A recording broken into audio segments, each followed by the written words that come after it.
Auzubillahiminash-shaytanir-rajim. Bismillahir-rahmanir-rahim.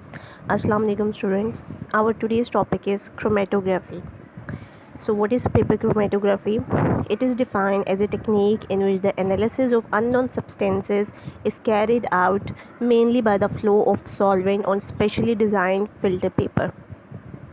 Students, when more than one solute is dissolved in a solvent, they can be separated by using paper chromatography. Chromatography works because the solutes have different sized particles which travel at different speed. As you can see, this is that specially designed filter paper, and solute particles are traveling on different speed. The lighter particles will move faster than heavier particles.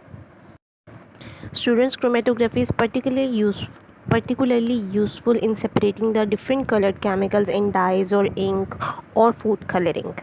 Scientists use chromatography to identify blood samples, to analyze urine sample, or to compare samples of chlorophyll from different plants. So in this method, a rectangle filter paper is used. As you can see in this diagram, a pencil line is drawn about 1 centimeter from the bottom of the paper. Spot of different inks are placed along this baseline. You can put only one spot and you can put more than one spot. The filter paper is hanged in the beaker,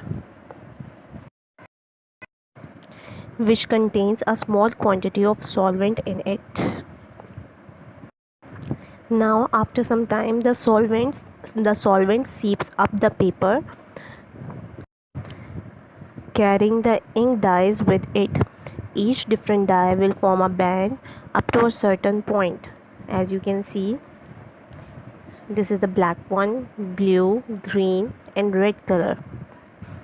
Small particles travel further than large particles due to the differences in solubility and their attractions with the paper.